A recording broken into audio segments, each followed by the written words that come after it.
Hello and welcome back. അപ്പം ഇന്ന് second അല്ലേടാ, 2nd of Jan 2025 ആട്ടോ. അപ്പം ഇന്നലെ മുതൽ ഞാൻ വിചാരിച്ചിട്ടുണ്ട് ഒരു 2024 റീക്യാപ്പ് എടുക്കാം. അപ്പം എനിക്കറിയില്ല, ഞാൻ നോക്കിയിട്ടില്ല കേട്ടോ എന്തൊക്കെയാണെന്ന്. അപ്പം നോക്കട്ടെ, ഇത് സക്സസ്ഫുൾ ആകുവാണെങ്കിൽ ഞാൻ അപ്ലോഡ് ചെയ്യും, ഇല്ലെങ്കിൽ ഫസ്റ്റ് വീഡിയോ ഞാൻ തപ്പി തപ്പി വന്നപ്പോഴാണ് എനിക്ക് ഇച്ചിരി ലെവൽ വന്നത്. ഓക്കെ, അപ്പൊ 2024 ഫസ്റ്റ് ന്യൂ ഇയറിന് എനിക്ക് മറ്റേ സർജറി ആയിരുന്നു. ഇഫ് ഐ നോട്ട് റോങ്, എനിക്ക് സർജറി ആയിരുന്നു. ഇവിടെ ഒരു വെട്ടി കാണുന്നുണ്ട്, ഒരു പാടുപെട്ടിരിക്കും. അതെ. അപ്പൊ സംഭവം എന്താ വെച്ചാല്, അതിന് മുന്നേ കുറച്ച് 2023 നവംബർ ഡിസംബർ ഒക്കെ ആയ സമയത്ത് ഞങ്ങൾ ബാംഗ്ലൂർ പോയായിരുന്നു. അപ്പൊ ബാംഗ്ലൂർ നമ്മൾ പോയ സമയത്ത് ബസ്സിനാ പോയത്. എന്നിട്ട് പോയ സമയത്ത് എനിക്ക് എന്തോ സംതിങ് ഹാപ്പൻ. നമ്മൾ കിടന്നുറങ്ങിയിട്ട് പിറ്റേ ദിവസം എണീറ്റപ്പം കഴിഞ്ഞ ഒരു കുഞ്ഞ് ഉണ്ട പോലെ ഉണ്ടായിരുന്നു. അപ്പൊ അത് വലിയ കാര്യത്തിലെ വെച്ച് വന്ന സ്ഥലത്ത് അടിച്ചോണ്ട് അങ്ങനെ ആയിരിക്കും, എന്നെ കൊതുകൊക്കെ കടിച്ചെന്നൊക്കെ എന്നെ വിചാരിച്ചു. അപ്പൊ അതങ്ങനെ മൈൻഡാക്കില്ല. പിന്നെ പിറ്റേ ദിവസം അത് കുറച്ചും കൂടെ വലുതായി.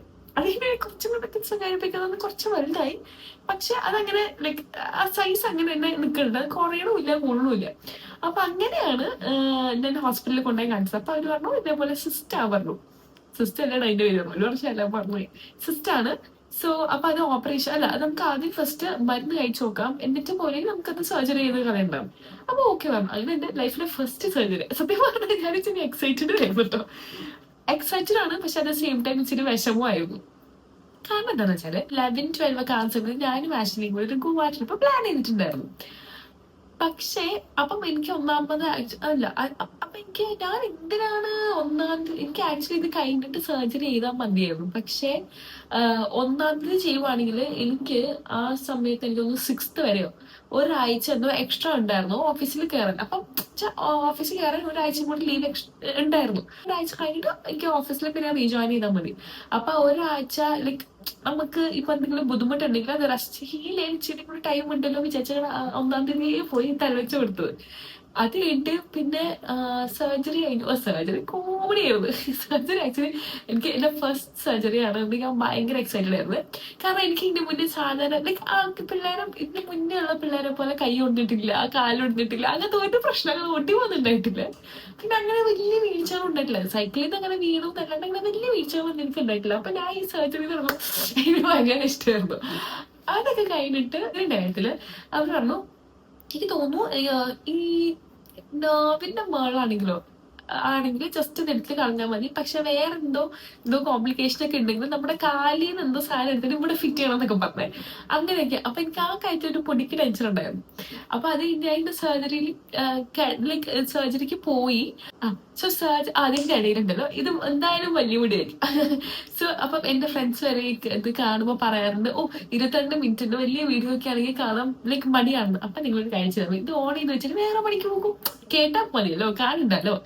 ഓക്കെ, അപ്പം coming back to the topic. അപ്പൊ എനിക്ക് മറ്റേ എനിക്ക് അവര് നമ്മളെ സബ് കോൺഷ്യസ് ആക്കുമല്ലോ. അത് കഴിഞ്ഞിട്ട് എനിക്ക് ബോധം തിരിച്ചു വന്ന സമയത്ത് ഞാൻ ആദ്യം എനിക്ക് കഴിഞ്ഞിട്ടില്ല, ഞാൻ തിയേറ്ററിലാണ് അപ്പോഴും. എനിക്ക് ബോധം വന്നപ്പോ ഞാൻ ആദ്യം തപ്പി നോക്കിയത് കാലാട്ടോ. കാലിന് വല്ല പ്രശ്നമുണ്ടോ? ഓക്കെ, കാലിനൊക്കെ പ്രശ്നമുണ്ട്. അപ്പൊ സോ കോംപ്ലിക്കേഷൻസ് ഒന്നുമില്ല, അപ്പൊ കുഴപ്പമില്ല. അത് കഴിഞ്ഞിട്ട് ഞങ്ങൾ തിരിച്ച് സർജറി ഒക്കെ കഴിഞ്ഞു. അത് കഴിഞ്ഞിട്ട് എനിക്കൊന്നും ഞാൻ ഒരു ദിവസം കൂടെ അഡ്മിറ്റ് ആയിട്ട് എന്നിട്ട് ഞാൻ ഡിസ്ചാർജ് ആയിട്ടു. അപ്പം നല്ല രസമായിരുന്നു കേട്ടോ. നല്ല രസം മീൻസ് ഭയങ്കര ലൈക്ക് അങ്ങനെ പ്രശ്നമൊന്നുമില്ല. ഐ വാസ് ഹാപ്പി ആൻഡ് എന്റെ എക്സൈറ്റ്മെന്റ് ഒക്കെ അങ്ങനെ തീർന്നു, കുഴപ്പമൊന്നുമില്ലായിരുന്നു, നല്ലതായിരുന്നു. അപ്പൊ എനിക്ക് ഗോവയ്ക്ക് പോകാൻ പറ്റത്തിന്റെ ഭയങ്കര വിഷമമുണ്ടായിരുന്നേ. അപ്പൊ അതിന്റെ ഇടയിൽ ഒന്നാമത്തെ കാര്യം ഇത് ഹീൽ ചെയ്തിട്ടില്ല. അപ്പൊ ഞങ്ങള് ഗോവ പ്ലാൻ ചെയ്യുന്ന സമയത്ത് നമ്മൾ ഇച്ചിരി വാട്ടർ ആക്ടിവിറ്റീസ് കൂടെ ഉണ്ടായിരുന്നു. അപ്പം ഇത് കഴിഞ്ഞിട്ടാ പോകുന്നെങ്കിൽ ഇത് ഹീൽ ചെയ്തില്ലെങ്കിൽ പ്രശ്നമാവുമല്ലോ. ലൈക്ക് പഴുക്ക് അങ്ങനെ വല്ല ചെയ്യണമെങ്കിൽ പിന്നെ അത് ഭയങ്കര ആരംഭമായിരിക്കും. അതൊന്ന് അങ്ങനെ എന്റെ കാര്യം. ആഷ്ലിയുടെ കാര്യത്തിൽ ആഷ്ലിക്ക് ഇതേപോലെ എന്തോ പറ്റി, എവിടെയോ കുരു വന്നു ചെടിയിലോ അങ്ങനെ എന്തോ പ്രശ്നം പറ്റിയിട്ട് അങ്ങനെ നമ്മളത് സക്സസ്ഫുള്ളി ക്യാൻസൽ ചെയ്യേണ്ടി വന്നു. ഇന്നത്തോടെ എന്റെ ഒരു വിശ്വാസം തീർന്നു. കാരണം ഞാൻ എന്തൊക്കെ ഗോവ ട്രിപ്പ് പ്ലാൻ ചെയ്തു അതൊന്നും നടക്കുന്നില്ല. അതുകൊണ്ട് ഞാനിപ്പം ഗോവയിലേക്ക് പോകുന്ന പ്ലാൻ അങ്ങനെ ഡ്രോപ്പ് ചെയ്യും, അതില്ല. അപ്പം അതേപോലെ തന്നെ ലൈക്ക് എന്തെങ്കിലും ലൈക്ക് ട്രിപ്പ് പ്ലാനിങ് ഉണ്ടെങ്കിൽ ഞാൻ ആരോടും പറയത്തില്ല. ഭയങ്കര സീക്രട്ട് ആക്കി വെക്കുക. ഞാൻ അധികം ആരോടൊന്നും പറയാറില്ല. വാട്ട് ഇഫ് അത് നടന്നില്ലെങ്കിൽ അങ്ങനെ എന്തോ ഒരു മൂളവിശ്വാസം. ഓക്കെ, അപ്പൊ അതായിരുന്നു എന്റെ സർജറി. അത് കഴിഞ്ഞിട്ട് പിന്നെ എന്റെ ബർത്ത്ഡേന്റെ അന്നും എനിക്ക് പോയിട്ട് സ്റ്റിച്ച് എടുക്കാനുണ്ടായിരുന്നു. അങ്ങനെയായിരുന്നു എന്റെ ആദ്യത്തെ ജാനുവരിയിൽ ആദ്യത്തെ ഒരു 2 to 3 weeks. അങ്ങനെ. പക്ഷെ അങ്ങനെ വികലാംഗമായ അങ്ങനെ അധികം വികലാംഗയാണെന്ന് എനിക്ക് തോന്നിയില്ല. അങ്ങനെ നന്നായിട്ട് അത്യാവശ്യം സ്മൂത്തിട്ട് കാര്യങ്ങൾ പോയി. അതാണത്. അത് കഴിഞ്ഞിട്ട് പിന്നെ വരുന്നത് എന്താന്ന് വെച്ചാൽ തരംഗായിരുന്നു. ഞങ്ങളുടെ ഇൻഫോ പാർക്കിൽ തരംഗം എന്ന് പറഞ്ഞ പരിപാടി നടപ്പുണ്ടായിരുന്നു. അപ്പൊ അതില് ഞങ്ങളുടെ ലൈക്ക് അതിൻ്റെതായ റാലി ഒക്കെ ഉണ്ടായിരുന്നു. അതിനകത്ത് ഞാൻ മോഹിനിയാട്ടക്കാരിയൊക്കെ ആയിരുന്നു. മോഹിനിയാട്ടല്ലേ? അതെ അതെ. ഞാൻ ഇവിടെ പിക്ചർ ഉണ്ടാക്കി കൊടുക്കാം കേട്ടോ. അത് രസമായിരുന്നു. അവരുടെ റാലി ഒക്കെ ഉണ്ടായിരുന്നു. പിന്നെ അവരുടെ കോമ്പറ്റീഷൻസ് ഒക്കെ ഉണ്ടായിരുന്നു. അതിനകത്ത് ഞാൻ ചെയ്യുന്നത് പാർട്ടിസിപ്പേറ്റ് ചെയ്തത്. അയ്യോ അത് കോമഡിയാണ്. അത് ആക്ച്വലി നമ്മൾ എന്റെ പേര് ഞാൻ പറഞ്ഞുപോയേ. ഷാഡോ ഡാൻസിലൂടെ step and synchro. Okay, step and synchro ആയിരിക്കും നമ്മൾ പാർട്ടിസിപ്പേറ്റ് കൊടുത്തത്. എന്നിട്ട് അപ്പം അതെന്ന് വെച്ചാൽ നമ്മൾ രണ്ടുപേര് രണ്ട് സൈഡിൽ, എന്നിട്ട് നമ്മുടെ മിഡിലിൽ ഒരു സ്ക്രീൻ ഉണ്ടായിരിക്കും. എന്നിട്ട് സെയിം സ്റ്റെപ്സ് നമ്മൾ കളിക്കണം, സിങ്ക് ഉണ്ടാവണം. അതാണ് സംഭവം.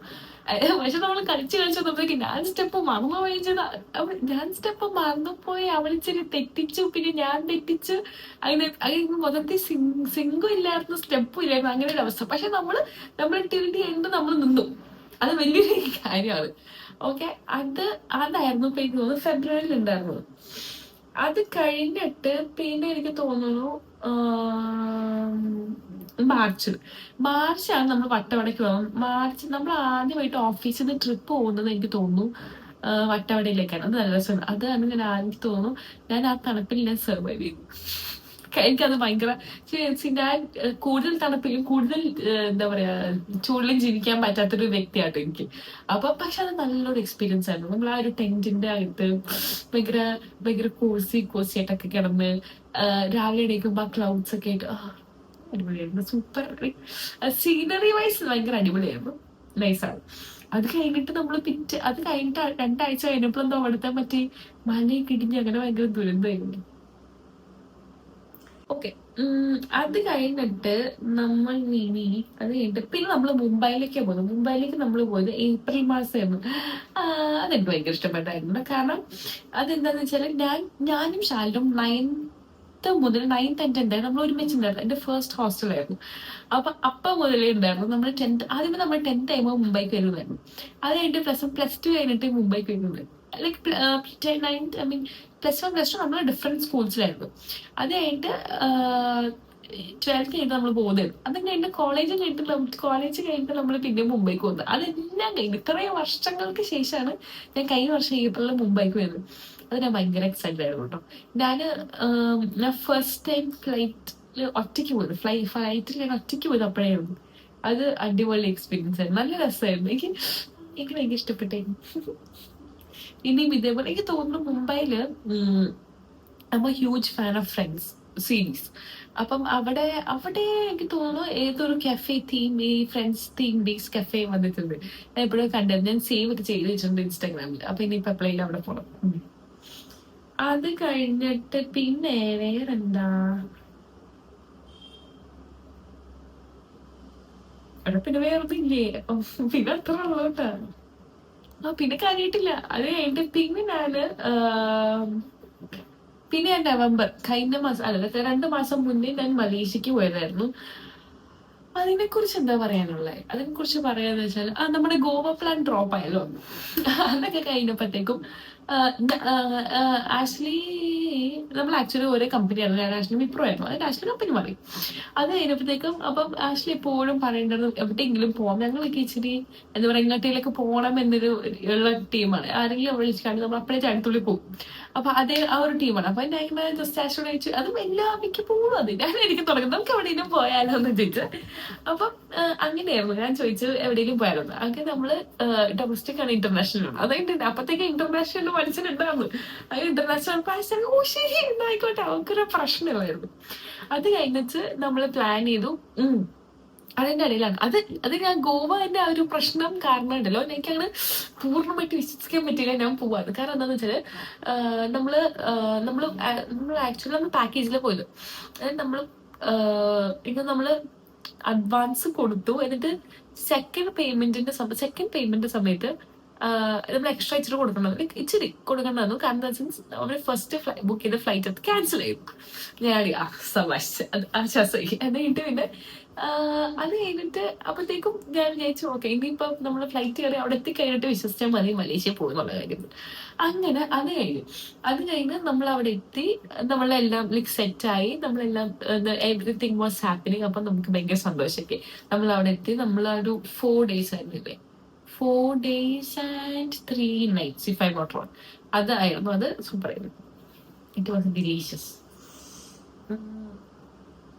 അത് കഴിഞ്ഞിട്ട് പിന്നെ വേറെന്താ, പിന്നെ ഉണ്ടായിരുന്നത് ക്രിസ്മസ് ആയിരുന്നു. ക്രിസ്മസ് സെലിബ്രേഷൻ കമ്പനിയിലുണ്ടായിരുന്ന ക്രിസ്മസ് സെലിബ്രേഷൻ. പിന്നെ എനിക്ക് പിന്നെ ഉണ്ടായിരുന്നു ഫാമിലി ആയിട്ടുള്ള ഡിന്നർ ഉണ്ടായിരുന്നു. ഡിന്നർ വേണമെന്ന്, ക്രിസ്മസ് ഡിന്നർ. ആക്ച്വലി എന്റെ മനസ്സിൽ ഇച്ചിരി കൂടി ഭീകരമായിരുന്നു എനിക്ക് ഉണ്ടായിരുന്നത് വെച്ചാല് ലൈക്ക് ഒരു പ്രോപ്പർ ക്രിസ്മസ് ഡിന്നർ ഉണ്ടല്ലോ, ലൈക്ക് ഒരു വൈനൊക്കെ ആയി, ഒരു ഇച്ചിരിയും കൂടെ എക്സ്പെൻസീവ് ആണ്, ഇച്ചിരി ഷാമ്പെയിൻ ഒക്കെ ആയി, അങ്ങനെ ഒരു ടേബിളിൽ നമുക്കിങ്ങനെ കുറെ ഒരു സ്റ്റേക്ക് ഒക്കെ വന്ന് അങ്ങനെ ഇച്ചിരി എനിക്ക് അറിയില്ല, എനിക്ക് ഫുഡിന്റെ കാര്യത്തിൽ ഇച്ചിരി ഇമാജിനേഷൻ കൂടുതലാണ് ഫുഡിന്റെ കാര്യത്തില്. ഓക്കെ, ഇമാജിനേഷൻ എക്സ്പെക്ടേഷൻ കൂടുതലാണ് എനിക്ക് ഫുഡിന്റെ കാര്യത്തില്. അപ്പൊ ലാസ്റ്റ് മിനിറ്റ് ആക്ച്വലി ഞാനത് ആലോചിച്ച് ഞാനിങ്ങനെ ഡിസ്കസ് ചെയ്ത് ഇങ്ങനെ ഒരു കരയ്ക്ക് അടുപ്പിച്ചപ്പോഴാണ് അൺഫോർച്ചുനേറ്റ്ലി ഒരു one thing happened and I thought okay let it be എന്ന് പറഞ്ഞിട്ട് ഞാൻ ഇത് പോയി. പക്ഷെ നമ്മള് ഹാപ്പി കപ്പിൽ പോയി. പക്ഷെ എനിക്ക് ഇഷ്ടമായിട്ടോ. എനിക്ക് അവിടെ ലോബ്സ്റ്റർ ട്രൈ ചെയ്യണമെന്ന് ഓൾറെഡി ഉണ്ടായിരുന്നു. ഇതും കൂടെ ആയി സെറ്റായി പോയി. പിന്നെ നമ്മളിപ്പോ വന്നിട്ട് പ്രതീക്ഷിക്കുന്ന കാര്യങ്ങൾ നല്ലോടെ നടക്കുന്നത്. അത് കഴിഞ്ഞിട്ടാണ് നമ്മള് വിഷൻ ബോർഡ് ഉണ്ടാക്കിയത്. അത് ഞാൻ എനിക്ക് തോന്നുന്നു ഞാൻ towards the end of this year കുറെ വീഡിയോ ഞാൻ കണ്ടായിരുന്നേ വിഷൻ ബോർഡ് ഉണ്ടാക്കുന്നത്. അപ്പം യൂഷ്വലി ഞാൻ റെസൊല്യൂഷൻസ് ഒക്കെ വെക്കുവാണെങ്കിൽ അത് ട്രൈ ചെയ്യുമ്പോൾ ഞാൻ മറന്നു. അതാണ് എന്റെ അവസ്ഥ. പിന്നെ വിഷൻ ബോർഡാക്കി അതെവിടെ തൂക്കിടപ്പുണ്ട് കാണുമ്പോഴെങ്കിലും നമ്മളത് ഓർക്കല്ലോ ഇവിടെ. അപ്പൊ ഞാൻ ഇത്രയായിട്ട് ഇപ്പൊ 2nd of January ഞാൻ ഇപ്പൊ നോക്കുമ്പോഴൊക്കെ അത് ഓർക്കാറുണ്ട്. ഓർത്തിട്ട് ഞാൻ അതിനു വേണ്ടിയുള്ള പരിശ്രമിക്കാറൊക്കെ ഉണ്ട്. ശരി. അങ്ങനെ അത് കഴിഞ്ഞിട്ട് നമ്മൾ വിഷൻ ബോർഡ് വെച്ച് കഴിഞ്ഞിട്ടാണ് ഞങ്ങൾ കുഴിപ്പള്ളി ബീച്ച് പോയത്. ഓക്കെ, സോ എന്റെ വിഷൻ ബോർഡിൽ ഉണ്ടായിരുന്നു എനിക്ക് എന്തെങ്കിലുമൊക്കെ ഒരു അഡ്വഞ്ചറസ് ആക്ടിവിറ്റി ചെയ്യണമെന്ന്. അപ്പം നമ്മള് കുഴിപ്പള്ളി ബീച്ച് പോയപ്പോഴത്തേക്ക് ചെയ്തു. നമ്മള് മറ്റേ സൈക്ലിംഗ് ചെയ്തു, പിന്നെ റോപ്പ് ക്ലൈംബിങ് ചെയ്തു, പിന്നെന്താ ഫസ്റ്റ് സാധനം സിപ്പ് ലൈൻ ചെയ്തു. ഇതെനിക്ക് എനിക്ക് ഇച്ചിരി അഡ്വഞ്ചറസ് ആണ്. കാരണം എന്താണെന്ന് വെച്ചാൽ എനിക്ക് ഹൈറ്റ്സ് ഭയങ്കര പേടിയുള്ള ടീമാണ്. എനിക്ക് ഭയങ്കര പേടിയാണ് ഹൈറ്റ്സ്. അതിനെ പറ്റി ഓർക്കുമ്പോൾ തന്നെ നോക്കി എന്റെ കൈക്ക് സെറ്റാണ്. അപ്പം ഞാൻ ആക്ച്വലി ചെറുപ്പത്തിൽ എനിക്കൊരു സ്വപ്നം ഉണ്ടായിരുന്നേ. ഞാനിങ്ങനെ ബിൽഡിങ്ങിന്റെ മുകളിൽ നിൽക്കുവാണ്. ബിൽഡിങ്ങിന്റെ മുകളിൽ നിൽക്കുന്ന സമയത്ത് ഇങ്ങനെ എന്തോ ഒരു സ്പേസ് ഉണ്ട്. അപ്പൊ ഇതിന്റെ മുകളിൽ നിൽക്കണം. അപ്പൊ വിട്ട് ഭയങ്കര കുറവാണ് അതിന്റെ. പക്ഷെ എന്താ ഇങ്ങനെയെന്ന് അറിയുമ്പോൾ ഞാൻ അതിനകത്ത് വലിയൊക്കെ കയറിയിട്ടുണ്ട്. അതായത് അതിനുശേഷം താഴേക്ക് വെക്കുമ്പോൾ അതിനകത്ത് കുറച്ച് പേരൊക്കെ താഴെയുണ്ട്. അതിൻ്റെ ഉള്ളിൽ സൈഡിൽ ആരോ ഉപ്പുണ്ട്. സൈഡിൽ അവിടെ എന്നെ റെസ്ക്യൂ ചെയ്യാൻ വേണ്ടിയോ ആരോ അവിടെ നിപ്പുണ്ടൊക്കെ. എനിക്ക് ഭയങ്കര പേടി. ഞാൻ താഴേക്ക് നോക്കിയപ്പോഴത്തേക്ക് എനിക്ക് ഞാൻ ഭയങ്കരമായിട്ട് എന്റെ കാലിന്റെ അടിയും എന്റെ കൈയിന്റെ അടിയും പെട്ടെന്ന് സ്വെറ്റ് ആവേ. അപ്പൊ ഇതും കൂടെ കാണുമ്പോൾ പിന്നെ പറയണ്ട. അപ്പൊ എന്തൊക്കെ പ്രശ്നം വെച്ചാല് സ്ലിപ്പ് ആവുമല്ലോ, സ്വെറ്റ് ആവുമ്പോൾ കുറച്ച് കഴിയുമ്പോൾ സ്ലിപ്പ് ആവും. അങ്ങനത്തെ പ്രശ്നമുണ്ട്. കാരണം ചിലപ്പോൾ കയ്യിൽ ഈ പാലിങ്ങനെ പിടിച്ചു വെച്ചാല് ഇങ്ങനെ വേർത്ത് കൈ സ്ലിപ്പായി പോകും. ഓക്കെ, അപ്പൊ എനിക്ക് അങ്ങനെ ഭയങ്കര പേടി. എന്നിട്ട് ഞാൻ ജീവനുണ്ട്, താഴേക്കും നോക്കില്ല മുകളിലേക്കും നോക്കില്ല, ഞാൻ ഇങ്ങനെ സ്ട്രെയിറ്റ് ചെയ്ത് നോക്കിക്കൊണ്ടിരിക്കുകയായിരുന്നു. ഈ ഒരു പിക്ചർ ഇപ്പോഴും ഇട്ട് മനസ്സിലായി. ഓക്കെ, അപ്പൊ സോ എനിക്ക് എനിക്ക് ഹൈറ്റ്സ് അപ്പൊ എനിക്ക് അങ്ങനെ ഭയങ്കര പേടിയാണ്. അപ്പൊ അത് വെച്ച് നോക്കുമ്പോ എനിക്കിത് ഇച്ചിരി അഡ്വഞ്ചറസ് ആയിരുന്നു. പിന്നെ ഞാൻ പറഞ്ഞ പോലെ തന്നെ എനിക്ക് മറ്റേ സ്കൈ ഡൈവിങ് പാരാഗ്ലൈഡിങ് ചെയ്യണമെന്നുണ്ട്. നമുക്ക് എപ്പോഴെങ്കിലും ചെയ്യാം. അപ്പം അതാണ്. അപ്പം ഇതായിരുന്നു എന്റെ 2024 ഇയറിൽ നടന്ന കാര്യങ്ങൾ കേട്ടോ. ഇല്ല കേട്ടോ, ഇവിടെ പ്രത്യേകിച്ച് വേറൊന്നും ഇല്ല. എനിക്ക് വളരെ കുഞ്ഞു ഞാൻ ഈ 2024 കാര്യമായിട്ടൊന്നും ചെയ്തിട്ടില്ലല്ലോ ദൈവം.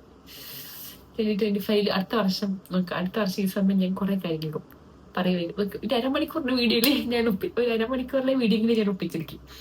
അപ്പം അതായിരുന്നു എന്റെ 2024. Oh yeah, one more thing is that December 24 ഞാൻ മറ്റേ വീഡിയോയിൽ പറഞ്ഞ പോലെ തന്നെ ട്രീ അതെനിക്ക് വേണമെന്നുണ്ടായിരുന്നു. ഈ എന്താ പറയാ, നല്ല ലൈക്ക് ഒരു വലിയ ട്രീ കുറെ ഡെക്കറേറ്റ് ചെയ്ത്, ഞാൻ ഡെക്കറേറ്റ് ചെയ്ത് ഭയങ്കര കളറായി, ഭയങ്കര ക്രിസ്മസി വൈബ്.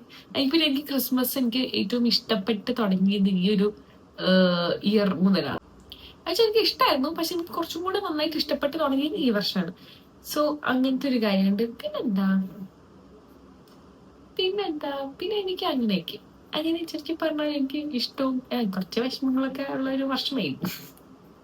പിന്നെ നമുക്ക് എപ്പോഴും സന്തോഷം മാത്രമായിട്ട് കാര്യമല്ലോ, കുറച്ച് വിഷമങ്ങളൊക്കെ വേണ്ടേ. ഓക്കെ, അപ്പൊ അതാണ്. അപ്പൊ ഇനിയിപ്പം നമ്മളെ 2025